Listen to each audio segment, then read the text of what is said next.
네, 여러분 안녕하세요. 네, 오늘부터 새로운 주제로 복음진리 집회를 시작하게 되었습니다.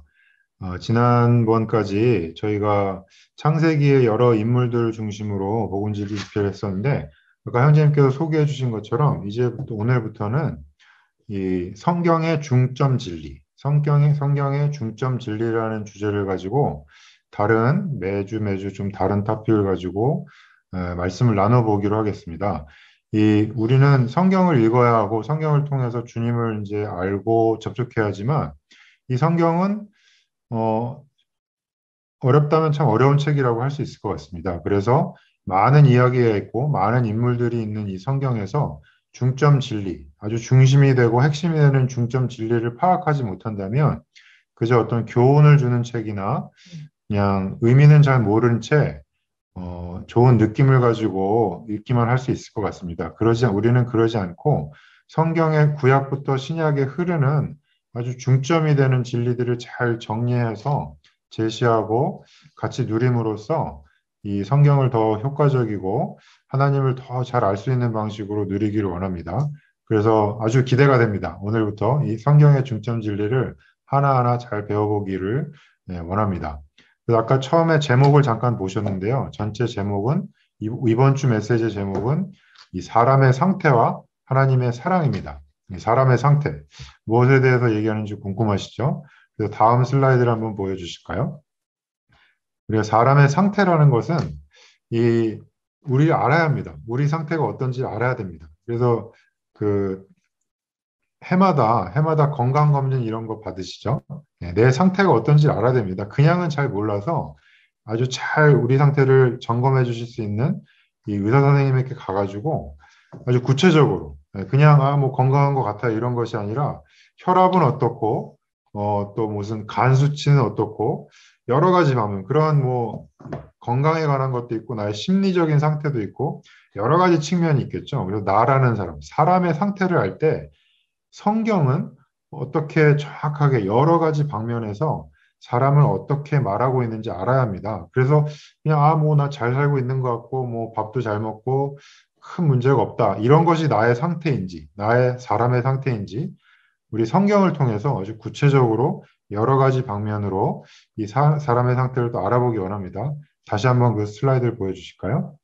그래서 첫 번째 방면은 하나님 앞에서입니다. 하나님 앞에서는 주로 하나님과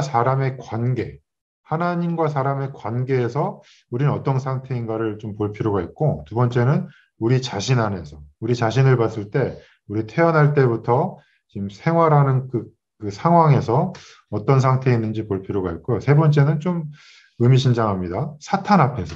나는 사탄과는 전혀 상관이 없는데, 왜 사탄 앞에서가 나올지 궁금하시죠? 성경이 우리와 사탄과의 관계에 대해서 어떻게 말하는지 볼 필요가 있습니다.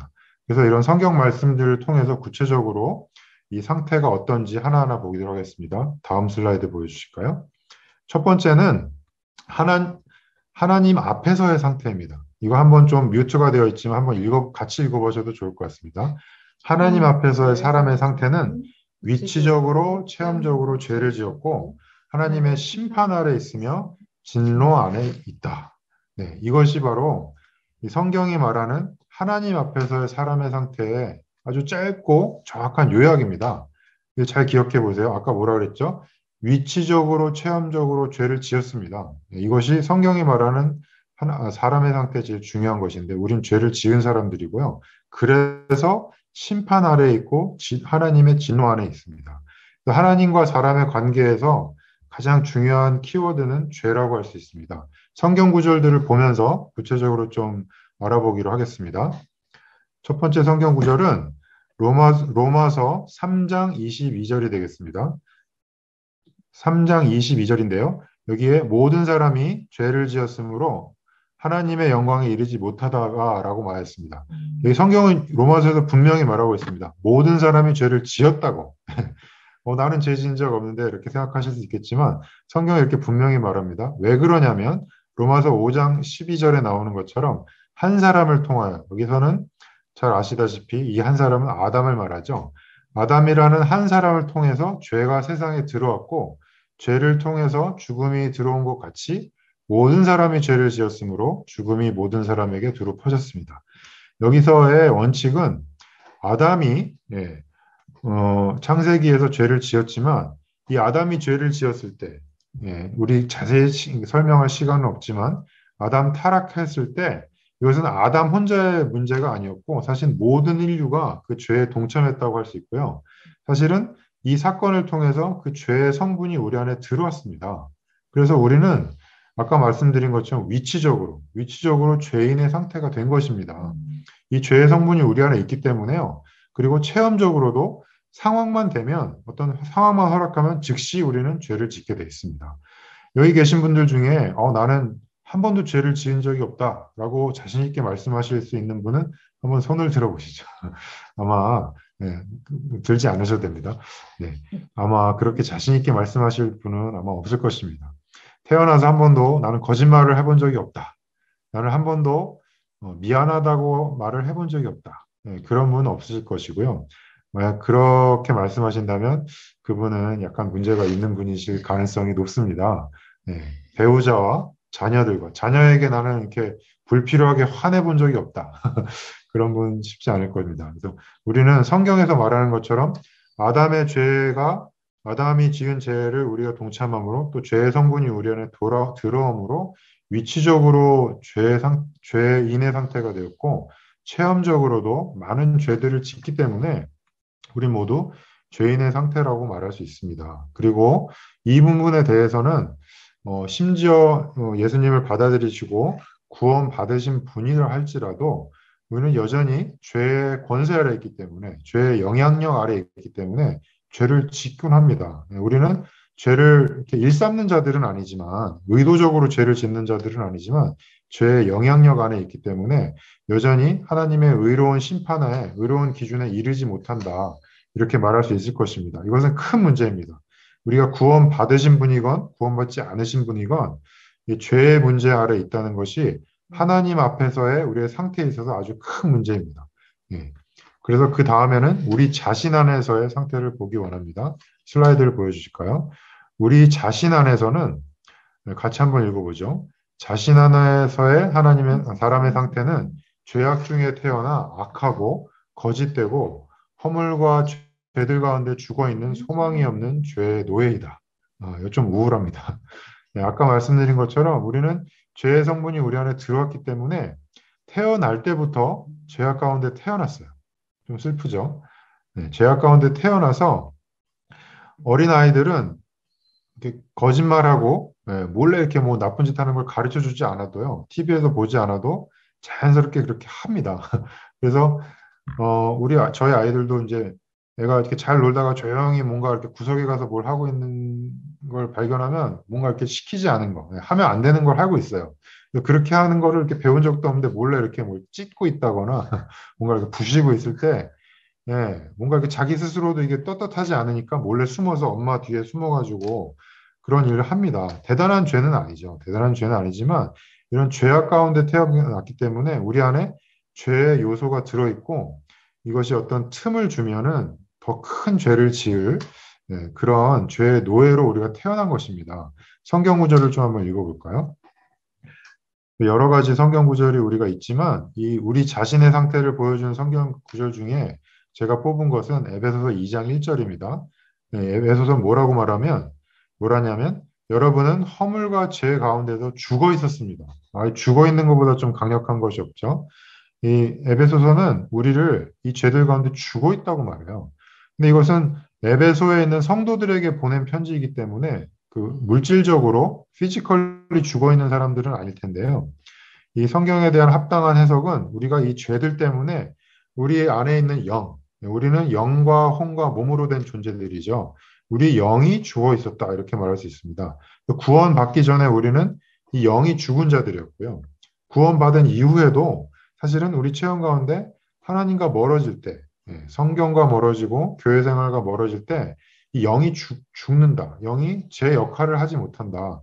우리가 살아있지만 어떤 근육이 죽어 있을 수 있죠. 그래서 근육이 이렇게 손상돼가지고 죽어 있으면 이렇게 근육이 제 역할을 못하고 움직이지 못하면 그 근육은 사실 죽었다고 말할 수 있는 것입니다.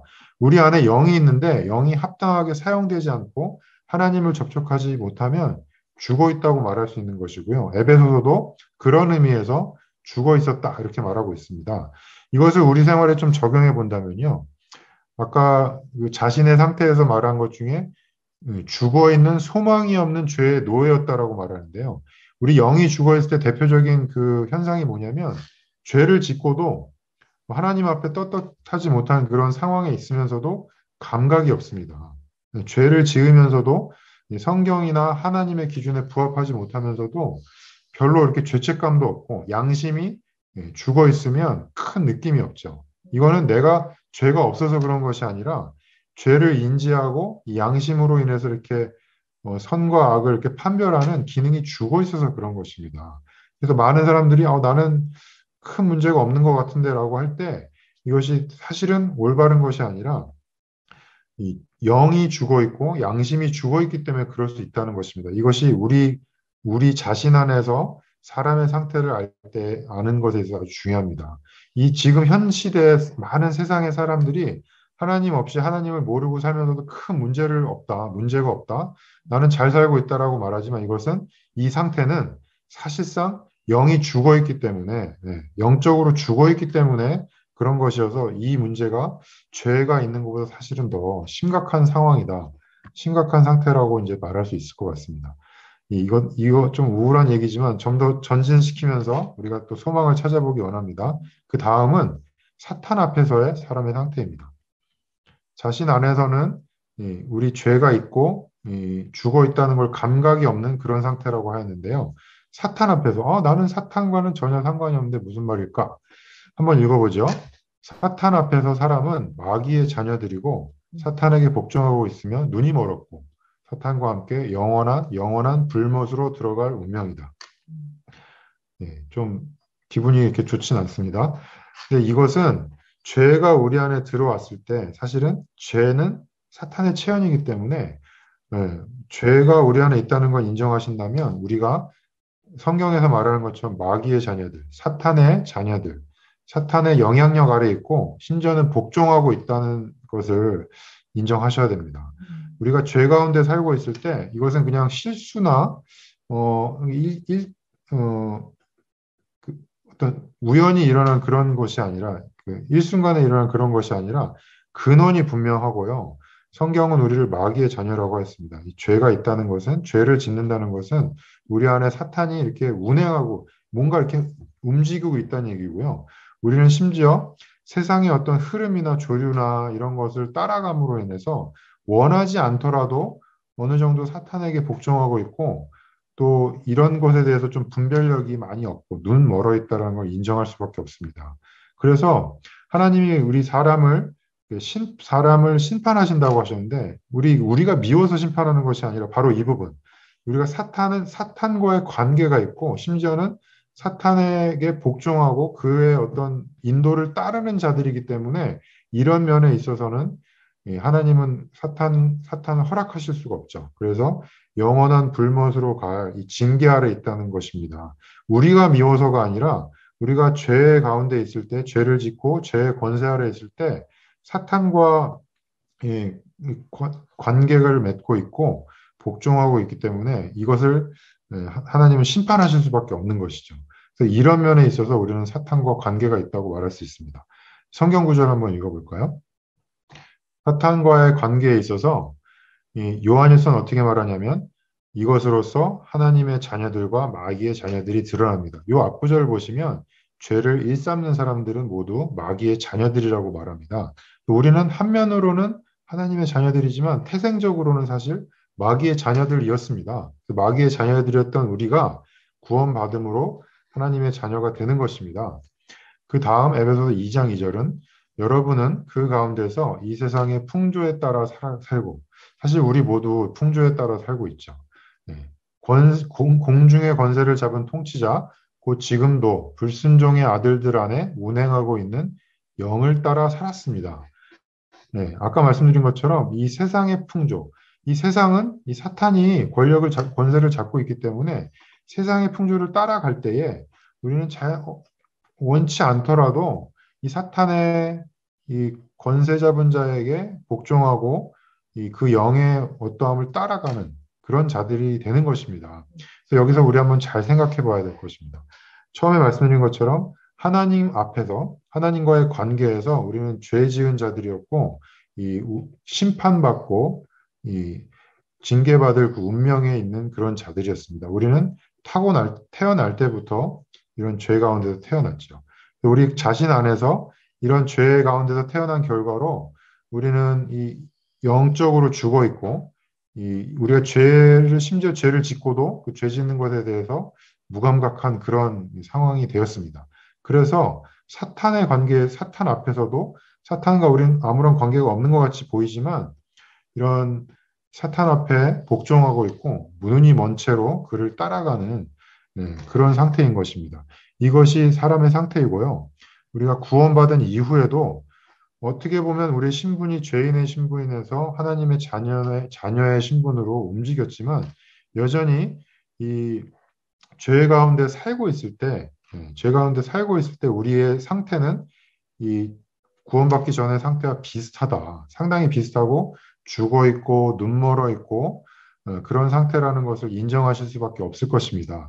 그래서 우리는 주님의 이름을 부르고 우리 죄를 시인함으로 구원받은 이후에도 사실은 매일매일의 구원이 필요합니다. 지금 구원이 필요하지 않으십니까? 어제 좀 어두운 가운데 생활을 사셨다면 이 골로새서 말하는 빌립보서에서 말하는 것처럼 이 매일의 우리는 구원을 이룰 필요가 있고 구원받을 필요가 있죠. 여기 지금 이 시간 나는 매일의 구원이 필요하다 라고 생각하시는 분은 주님 저를 구원하소서 이렇게 한번 소리 내서 하시든지 소리 없이 한번 외쳐보시기 바랍니다. 주님 저는 오늘의 구원이 필요합니다. 매일의 구원이 필요합니다. 아멘. 그런데 여기서만 만약에 끝난다면 우리는 참 우울할 것입니다. 우리 상태만 얘기하고 끝나면 우리 자존감이 많이 떨어지겠죠. 그래서 우리 자존감을 좀 높이기 위해서 좀 적극적인 방면도 보기 원하는데요. 사람의 상태와 하나님의 사랑, 이 슬라이드를 한번 같이 읽어보기 원합니다. 사람의 상태는 사람에게 구원이 필요하다는 걸 말했고, 하나님의 사랑은 구원의 근원이며 구원을 성취했고, 우리를 위해 영원히 일하고 계신다. 인 것을 또 말하고 있습니다. 이제까지 메시지는 우리의 좀 자존감을 떨어뜨리는 말일 수 있겠는데요. 우리 상태를 보면 좀 가련하죠. 가련하지만 이제 하나님의 사랑을 봄으로써 좀 소망을 얻기 원합니다. 아까 우리 슬라이드에서 보신 것처럼 이런 구원이 필요한 우리들에게 구원을 가지고 오시는 근원이시고 실제로 성취하시고 지금도 우리 구원을 위해서 일하고 계시는 것은 하나님이시고 그 하나님의 사랑이 이 모든 것의 근원이라는 것이 우리를 좀 아주 힘을 주고 격려하는 것 같습니다. 우리가 뭔가를 이런 안 좋은 소극적인 그런 상태에 있다가 하나님께 돌이키려고 할 때, 하나님께 나아가려고 할 때, 이런 구원을 이루어 주시는 것은 우리의 어떤 잘남이나 뭐 하나님의 어떤 특별한 방면보다 제일 근원이 되는 것은 하나님의 사랑이라는 것입니다. 하나님의 사랑이 우리를 구원받게 했고, 우리 구원으로 이르는 길을 예비하셨고, 지금 이 시간에도 2021년 4월 25일 11시 이 시간에도 주님은 계속 일하고 계십니다. 이것을 말씀해 주시는 성경 구절을 좀 같이 보기 원합니다. 첫 구절은 에베소서 말씀이 되겠습니다. 에베소서 2장 4절 5절 말씀입니다. 같이 한번 읽어볼까요? 그러나 긍휼이 풍성하신 하나님은 우리를 사랑하신 그분의 큰 사랑으로 말미암아 허물로 죽었던 우리를 그리스도와 함께 살리셨습니다. 여러분은 은혜로 구원을 받았습니다. 이 긍휼이 풍성하신 하나님께서 그 사랑으로 말미암아서 우리는 허물로 죽었었던 우리들인데요. 우리 죄도 인식을 잘 못했던 사람들인데 그 사랑으로 말미암아 우리를 그리스도와 함께 살리셨습니다. 우리를 구원하신 그 근원은 하나님의 사랑인 것입니다. 그래서 여러분들 다 다른 배경으로 다른 방식으로 하나님을 영접하시고 구원 받으셨을 텐데요. 지금 구원을 안 받으셨다면 또 이 주님이 여러분을 인도하고 계십니다. 주변에 부모님이나 친구분들이나 뭐 직장 동료나 이런 분들을 통해서 복음을 들으시고 구원을 받으셨을 것입니다. 왜 그런 일이 일어났을까요? 왜 갑자기 그 친구가 나에게 교회에 대해서 얘기하고 성경에 대해서 말했을까요? 네. 그, 그분이, 여러분 주변에 계신 분이 복음을 말하게 한 것도 사실은 그분 안에 있었던, 그분 안에서 움직이신, 친구분 안에서 움직이신 하나님의 사랑일 것입니다. 하나님의 사랑이 그 친구분들을, 주변 지인들을 움직이셔서 여러분들을 구원받게 하셨을 것입니다. 이것이 바로 하나님의 사랑입니다. 그래서 이렇게 하나님의 사랑으로 말미암아 성경을 읽게 되고 주님을 영접하게 되고 심지어 이런 교회 집회에 나오게 되셨습니다. 우리가 대단히 노력해서 이런 것이 아니다, 아니다. 다 말씀하실 수 있을 것입니다. 우리가 막 찾기보다 하나님의 사랑이 나를 이곳으로 인도하셨다라고 대부분 간증하실 수 있을 것입니다. 그래서 하나님을 영접한 이후에도 사실 좀 하나님과 멀어진 적도 있고 교회 생활과 멀어진 적도 있겠지만 우리는 분명히 말할 수 있는 것은 이 하나님의 사랑이 다시 우리를 하나님께로 계속 끌어왔다. 내가 좀 세상으로 좀 떠내려 하려고 할 때에도 하나님의 사랑이 다시 이끌었고, 그때 딱 또 어떤 자매님을 붙여주시고, 그때 딱 어떤 말씀을 주셔서 다시 또 멀리 가지 않게 이렇게 이끌어 오셨다 간증하실 수 있을 것입니다. 마지막으로 로마서 8장 말씀을 읽음으로써 이것을 좀 결론을 내리기로 하겠습니다. 같이 한번 읽겠습니다. 나는 확신합니다. 죽음이나 생명이나 천사들이나 권세자들이나 현재일이나 장래일이나 능력들이나 높음이나 깊음이나 다른 어떤 피조물이라도 우리 주 그리스도 예수님 안에 있는 하나님의 사랑에서 끊을 수 없을 것입니다. 네, 우리는 많은 일이 있고 코비드 19이 있었고 직장 일이 있고 비즈니스에 어떤 일이 있고 건강 문제가 생기고 자녀에게 어떤 상황이 생기고 여러 가지 일들이 있지만 어떤 것도 하나님의 사랑으로부터 우리를 끊을 수 없습니다. 그래서 하나님의 사랑이 우리를 구원으로 인도하였고 그런 이후에 여러 가지 환경 가운데 하나님과 멀어지는 그런 그 환경 가운데서도 여전히 하나님의 사랑이 우리와 끊어질 수 없기 때문에 우리를 더 완전한 구원, 매일매일의 구원, 오늘의 구원, 완전한 구원으로 이끌 것입니다. 이것이 너무나 우리에게 희망을 주는 것이 아닙니까? 우리의 상태를 봤을 때 너무나 소망이 없지만 이런 하나님의 사랑을 생각할 때, 끊어질 수 없다는 걸 생각할 때 우리는 소망이 넘칩니다.